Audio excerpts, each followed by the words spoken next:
गंगा नदी के किनारे एक घना जंगल फैला हुआ था। दिन में यह शांत और पवित्र लगता था, लेकिन रात के अंधेरे में यह डरावना हो जाता था।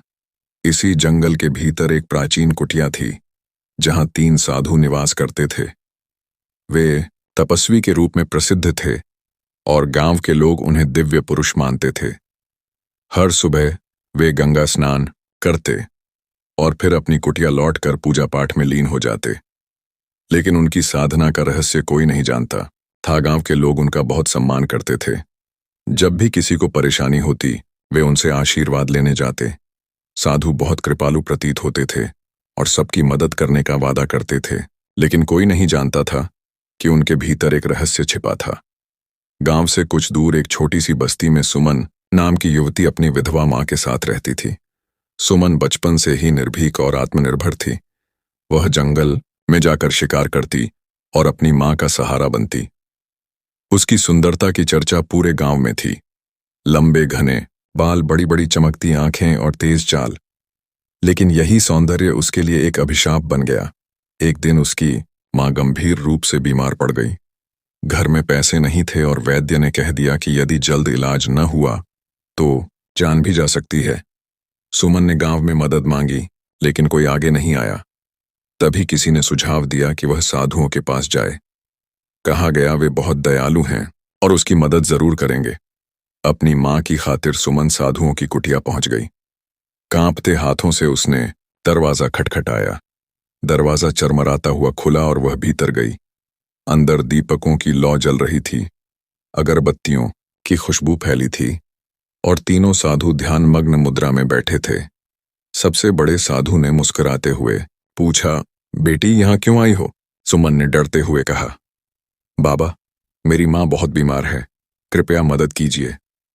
कुछ क्षणों की चुप्पी के बाद सबसे बड़े साधु ने कहा, हम जरूर मदद करेंगे, लेकिन बदले में तुम्हें भी हमारे लिए कुछ करना होगा।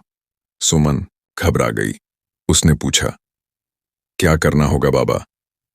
दूसरे साधु ने कहा, चिंता मत करो, यह सब तुम्हारे ही भले के लिए है। बिना त्याग के कुछ प्राप्त नहीं होता। तीसरे साधु बोले, यहां जो कुछ भी दिया जाता है वो प्रसाद होता है, और प्रसाद पाने के लिए तन, मन और आत्मा से समर्पण करना होता है। अब सुमन को उनकी असली मंशा समझ आ गई। उसके अंदर डर और गुस्से की लहर दौड़ गई, लेकिन मां की याद आते ही उसने खुद को संयमित किया। उसकी आंखें भर आईं। सबसे बड़े साधु बोले, बेटी रो मत, जो ज्ञान हम देने वाले हैं वह कहीं और नहीं मिलेगा। सुमन पीछे हटने लगी।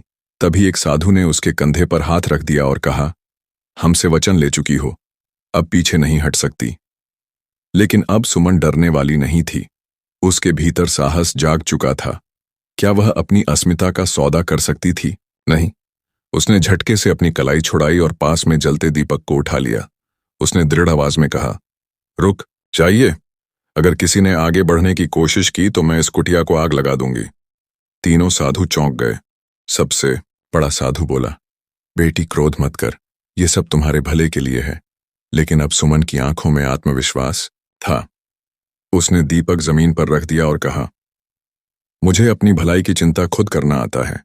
अब मैं किसी और लड़की को तुम्हारे जाल में नहीं फंसने दूंगी। अगली सुबह सुमन ने गांव जाकर सबको सच बता दिया। गांव वाले गुस्से में आ गए। उन्होंने कुटिया को आग लगा दी और तीनों साधुओं को गांव से निकाल दिया। उस दिन के बाद सुमन साहस और आत्मसम्मान की मिसाल बन गई। लोग उसे जंगल की निर्भीक पुत्री कहने लगे। अगर आपको ये कहानी पसंद आई हो तो लाइक करें, शेयर करें और चैनल को सब्सक्राइब जरूर करें।